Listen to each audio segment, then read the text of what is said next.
Suntem aici să închidem cercul, cum spuneai la început.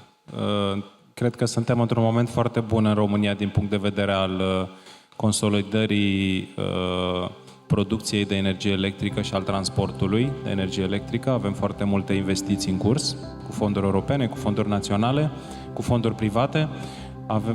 Cred că este cel mai mare avânt al construcției de energie regenerabilă din România și noi, Tema Energy, putem să apărăm, să zic așa, în peisajul ăsta din punct de vedere al capabilității noastre, pe de o parte, de a proiecta și construi centre de date de capacități mari și foarte mari și pe de altă parte prin sponsorship-ul pe care îl exercităm constant către investitorii străini și către autoritățile guvernamentale de a se focusa pe atragerea de investiții în data centere în România și credem că este foarte important. Tema Energy este o companie înființată acum 24 de ani și construim data center în România de 20 de ani.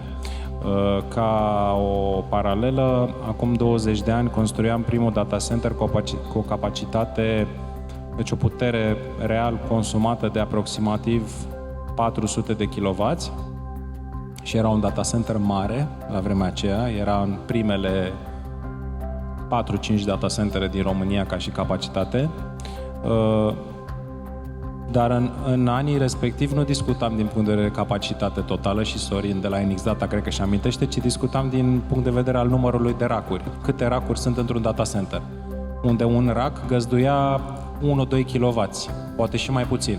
Inițial mult sub 1 kW. Acum, și gândiți-vă că asta era media, 1, 2, 3 kW pe rack. Gândiți-vă că acum media într-un data center pentru inteligență artificială este între 50 și 140 de kW pe rack.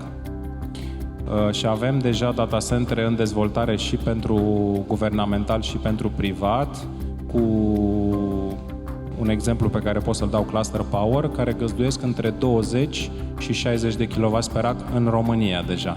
Deci densitatea pe rack a crescut foarte mult, capacitățile data center-ului au crescut și ele foarte mult și dacă acum câțiva ani consumatorul numit data center era nerelevant pentru consumul energetic, acum el este foarte relevant în țările foarte dezvoltate.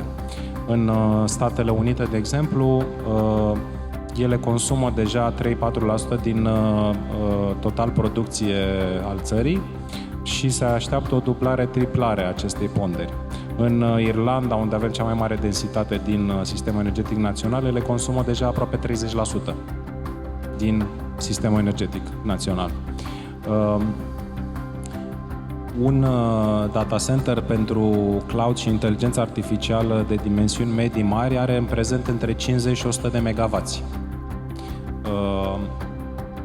În România încă nu avem astfel de investiții. Avem niște inițiative, avem proiecte cu potențial mare, cum e Cluster Power, care au anunțat dezvoltări noi sau viitoare, dar nu am reușit încă să atragem, să spunem, jucătorii mari în România.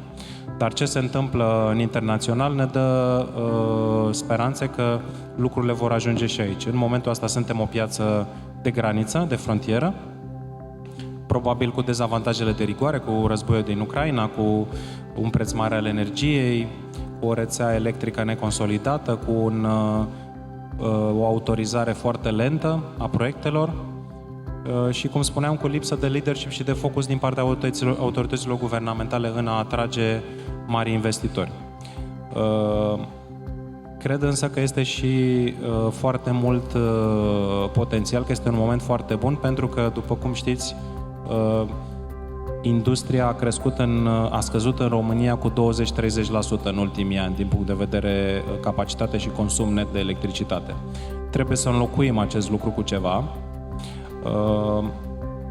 Cred că șansele de a dubla capacitatea industrială în România sunt spre zero și cred eu că pentru România în sine, nu pentru compania noastră, pentru țara noastră, este important să atragem astfel de investiții digitale mari în România, care sunt și mari consumatori de energie în bandă, 24/7, și care generează și antrenează investiții foarte mari și directe și indirecte. Vedeți aici 6 grafice cu creșterea fulminantă a consumului de energie și a investițiilor în zona de data centere la nivel mondial. Dacă în prezent se consumă 420 de terawatts-oră din data centere, estimat la nivel mondial, ne așteptăm în doar 4 ani de zile să ajungem la 945 de terawatts-oră. Este o creștere fără precedent și vestea bună este că Europa va capacita în jur de 15-20% din aceste dezvoltări noi de inteligență artificială și neo-cloud, cum îi spune cloud-ului nou de tip AI, și cred că ține de noi și de mediul privat și de public sector cât reușim să aducem și în România din aceste investiții. Am pus aici câteva avantaje pe care le vedem noi strategice în a atrage jucătorii mari de data center și în a crește în general industria de data center, că și NX Data este un jucător mare din industrie și au planuri mari de expansiune. Printre ele, poziția strategică, chiar dacă e aproape de război, o poziție să spunem, cu mult potențial și cu importanță pentru Europa, pentru tranzitul dintre Europa și Asia, pentru deschiderea la Marea Neagră. Avem o conectivitate foarte bună, avem resursă umană bine dezvoltată, cu ingineri și IT-ști și tehnicieni și specialiști foarte bine pregătiți. Avem un mix energetic printre cele mai bune din Europa și cred că nu exagerez cu nimic când spun asta, cu nuclear, cu green energy, cu hidro, cu battery storage în plină expansiune.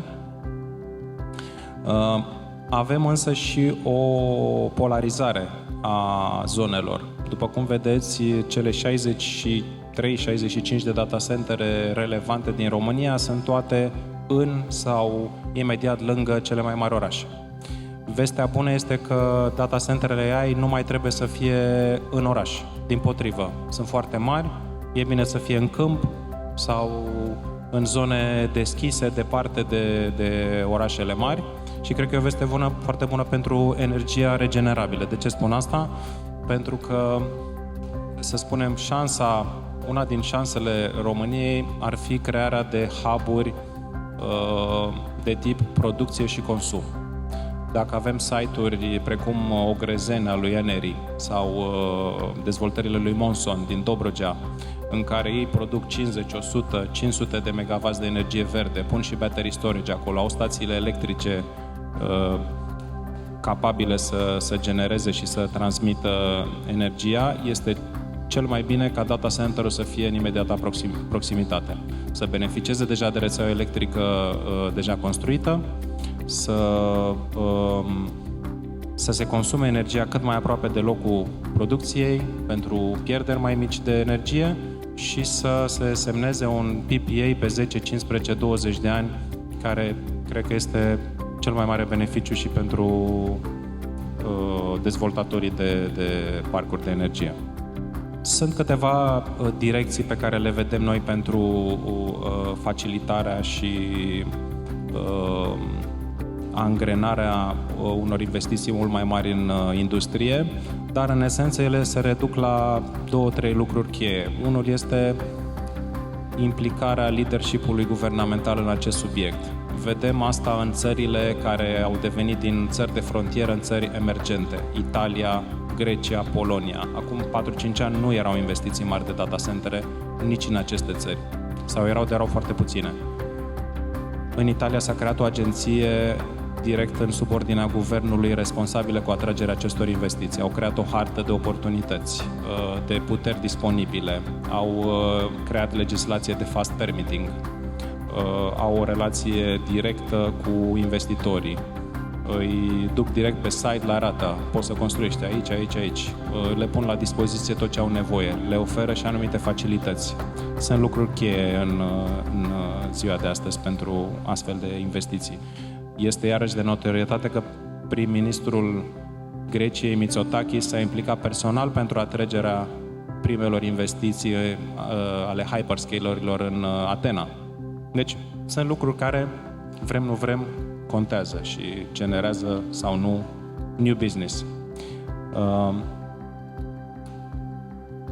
Asociația Română a Centrelor de Date este un alt lucru necesar și important și lucrăm și la acest proiect de țară, astfel încât să devenim o voce unitară pentru întreaga industrie și să avem o altă adresabilitate și reprezentativitate față de investitorii străini, față de governmentul local, etc. Aici am identificat, să zicem, câteva locații, sigur că sunt mai multe, dar sunt câteva exemple de locații care pot găzdui foarte bine, cu șanse bune, data centere de 50, 100, 200 de megawatts. La Câmpia Turzii există un parc tehnologic întreg cu producție foarte diversificată. În Doicești urmează să se construiască SMR-urile. La Cernavodă avem nuclear, vom avea reactoare noi. Sigur, fiecare sunt în stadii diverse de dezvoltare. Unele sunt în curs de implementare, unele sunt deja operaționale. La Mintea vom avea 1000 de megawatts gas to power până la finalul anului, 1700 la începutul anului viitor. Sigur, nu este green energy, dar mixul energetic contează, e foarte important și, după cum știți, chiar dacă suntem pe scena Green PPA, gazul și nuclearul au redevenit și ele foarte importante în asigurarea stabilității și a securității energetice.